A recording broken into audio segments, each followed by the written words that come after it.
adalah kenapa mesti kita takut ke perkara haram?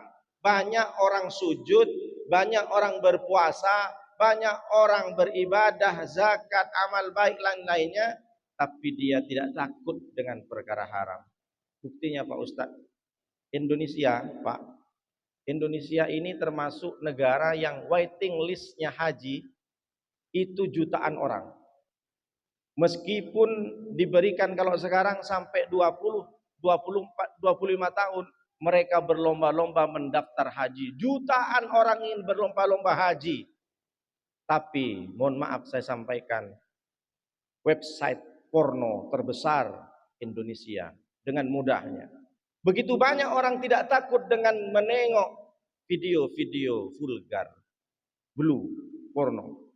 Padahal dia sudah sujud, alasannya Pak Ustadz, kalau saya tak nengok video ini Pak Ustadz, saya kurang bergairah dengan istri saya. Alhamdulillah min dzalik. Kok bisa Pak Ustadz ngomong gitu? Ada yang tanya sama saya, Pak Ustadz gimana hukumnya Pak Ustadz? Saya ini kalau sama istri tak tengok video itu Pak Ustadz, kurang bergairah Pak Ustadz. Disimpanlah video itu di HP-nya, HP-nya dibawa ke masjid, HP-nya dibawa sholat. Isi daripada HP adalah video-video yang vulgar. Na'udzubillah min dzalik. Mereka menganggap sepele, padahal itu haram. Berapa banyak di kantor-kantor, dia rajin tahajud, dia rajin sholat duha, tapi ketika ada orang menawarkan sogok menyogok, uang korupsi, tender proyek, lupa dia dengan Allah. Dia dikira di kantor tidak ada Allah. Dia kira Allah ada di masjid, dia kira Allah ada di Ka'bah, dia kira Allah ada di Masjid Nabawi, nangis dia di depan Ka'bah, labbaik Allahumma labbaik. Pulang ke Indonesia, ditawarin untuk memasukkan anaknya, tapi harus keluar duit. Kamu bisa mendapatkan posisi ini menjadi ASN, PNS, tapi harus keluar duit 300 juta. Dikeluarkanlah duit 300 juta. Yang menerima pun juga Islam, yang menjogok pun Islam. Na'udzubillah min dzalik. Begitu mereka tidak takut dengan perkara haram. Karena apa? Karena mereka bisa kuat salat, kuat puasa, kuat umroh, bisa sedekah setiap hari, tapi menghindar dari perkara haram, dia susahnya minta ampun. Ini yang dimaksud dengan Nabi. Takutlah kepada perkara haram, maka engkau akan menjadi hamba yang paling tinggi tingkat penghambaannya. Kenapa orang itu masih belum takut dengan maksiat?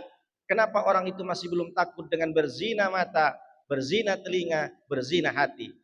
Dulu Pak, kita mungkin tahu bapak-bapak, masa zaman dulu waktu masih kita SMA, masih SMP, susah Pak, caranya kita itu pacaran, caranya orang-orang itu berzina dengan perempuan janjian susah. Sekarang mudah semua Pak.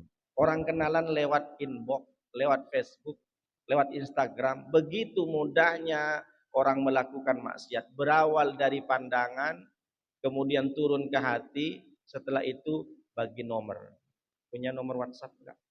Instagramnya apa?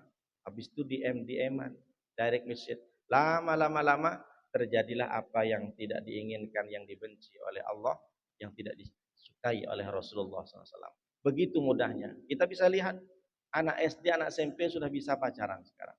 Begitu mudahnya berzina, begitu mudahnya melakukan maksiat. Tapi mereka lupa bahwa mereka adalah orang Islam. Mereka lupa bahwa mereka adalah orang yang sering bersujud. Tapi kenapa dia tidak bisa menghindar, mengelak dari perkara haram? Karena salah satunya adalah tidak ada rasa takut dalam hatinya. Tidak takut kepada Allah,